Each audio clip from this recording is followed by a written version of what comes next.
Hi, and welcome to another episode of Hot Takes with me, the Silver Fox. And it is said that we all have a skeleton in our cupboard. And this may be true, but for most of us, it's of a personal, embarrassing nature. For some, it could be criminal. When you're a recruit and joining the police, you need to have every skeleton in every cupboard removed and thoroughly examined. But we know this doesn't happen. The vetting procedure of the police is lax at best. We know this because I've done so many videos on how awful the police are as a force, and sometimes how truly loathsome the individuals can be with some of the worst crimes imaginable. And guess what? We have another one. So just remember, folks, the police are not your friends. Here goes. So, police are to review their vetting system after an officer was cleared for employment despite liking several inappropriate social media posts. This officer was later jailed for, well, you can read the words, child R. Constable James Ford, 31, was jailed for over 18 years for repeatedly R-ing a girl. Ford, formerly of Bishop Stortford, was convicted of 10 offences against the victim. Herts Police admitted inappropriate Facebook likes were previously observed, and the College of Policing has said that the vetting of recruits is being reviewed. It should be encouraged. It's obviously not happening now. Far too many times we are seeing the likes of this. How is an officer who, it's already been noted, is doing strange things that are deemed inappropriate, not being vetted, not being thoroughly examined by the police's internal system? How is he able to get away with doing this? Not once, but at least 10 times. And I hope that he has the hardest time possible in prison. But we'll get into it. A police force is reviewing its vetting procedures after serving officer was jailed for more than 18 years for repeatedly R-ing a young girl. Constable James Ford, 31, was locked up last week after a judge what called a horrific catalogue of abuse against his victim that lasted over 2 years. Hertfordshire Police has admitted it discovered several inappropriate Facebook likes when he was vetted for the job he started in 2019. So they vetted him, found inappropriateness, and went, yeah, that's okay then, it's fine. We'll have a word, but that'll be fine. And then they hire him. Ford said the posts, the contents of which have not been revealed, did not reflect his adult lifestyle. The force decided that as there were no other matters of concern, it would have been disproportionate to stop vetting Ford, adding this decision was reviewed and ratified. Can they actually mean what they've just said? I think they've got that wrong. To stop him joining. Unless stop vetting meant that he would no longer be considered for the police. Anyway, there he is. He looks the sort, doesn't he? Low intelligence grunt. The case comes days after it emerged that 43 police forces in the country have hundreds of serving officers with criminal convictions. I did a video about this the other day. This is just the latest one adding to that pile. Last year, Scotland Yard admitted that its officer Wayne Couzens, who emmed Sarah Everard, had not gone through adequate vetting. And this is the heart of the problem. It's a systemic, procedural problem.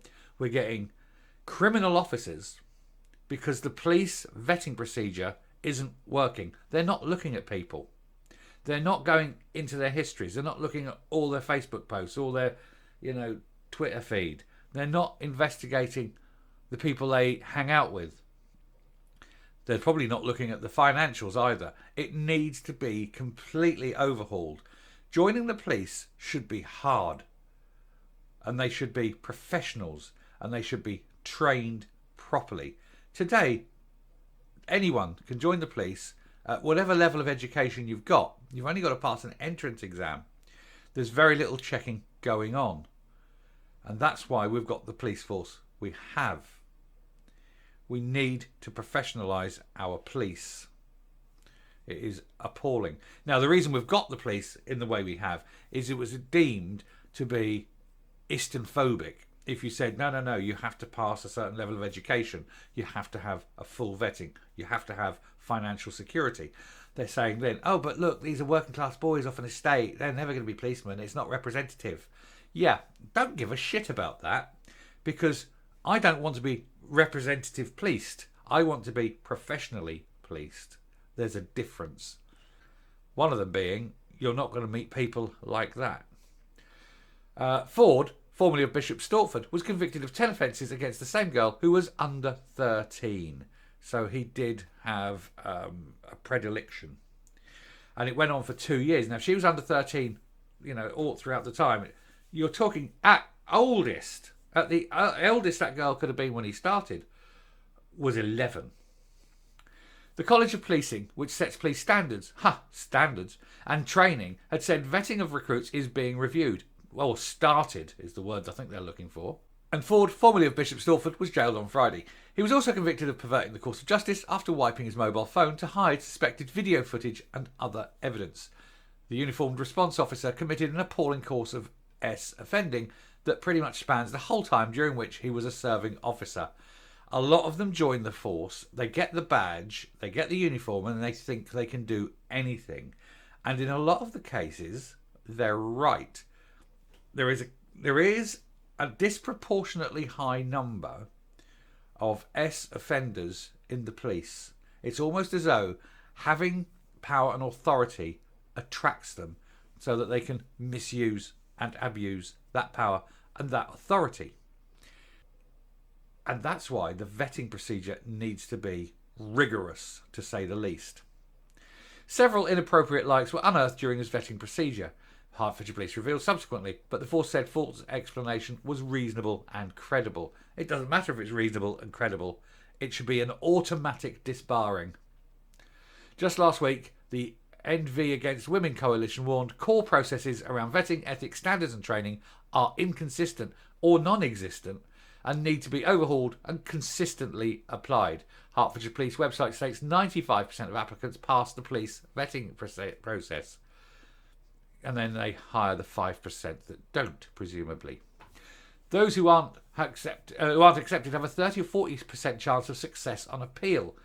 Now, you vote for 40%, you're nearly half as much again of getting in if you're rejected. So they can completely vet you, you fail the vetting procedure, and you've still got more or less a 50-50 chance of getting in. No. If you fail the vetting procedure, you're out, and you're out forever. And not only that, the 95% who pass, that's too high.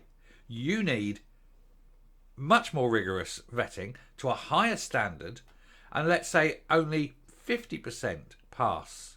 That way you can be assured that you're getting the best of the best. You're not just taking any old dross. And yes, there will be those lefty right-on wankers who sit there and go, yeah, but people from this background or this background or this background have got less chance of joining the police.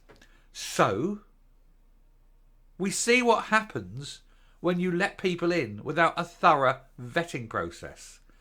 What do you want? Ford, who was suspended from duties after his arrest, now faces dismissal at a fast-track misconduct hearing. So he's still actually a member of the police, even though he's been jailed. Hope he's not being paid. Hertfordshire Police said a full review of the process he went through to become a police constable will follow. Yeah, and that's the usual thing. Lessons will be learnt. It'll be the 84th time we say that. No lessons will be learnt, and I guarantee in a few weeks' time we'll get another one of these. I guarantee later this week I'll probably be doing another police video because they are coming hard and fast. It is beyond a joke. Anyway, I'm done with this. I'm going to come up and we'll round off. Until there is a national, highly detailed, full background check on each and every recruit to the police, where every piece of information that can be gleaned, is thoroughly examined, is put through the ringer to look out for red flags, for inappropriateness. This will continue to happen. Children will still be put at risk. Women will still be put at risk. There is another Wayne Couzens out there, that's for sure. There will be another Sarah Everard buried by her family. We need the police to be professional, and we cannot have that when their vetting procedure is so lax that straight off the bat 95% of people will get through.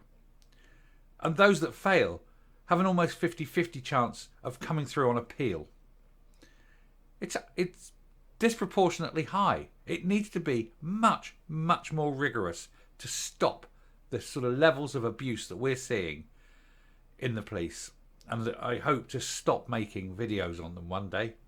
But it won't be any time soon, let's be honest, because they're all corrupt. Anyway, I shall stop now. Thank you very much for listening. If you like what you're seeing here on the channel, please hit the subscribe button if you haven't already. Ring the bell for notification of future output. Leave a like, leave a comment, please. Share the video. And until next time, stay safe, stay well, never trust a policeman, and goodbye.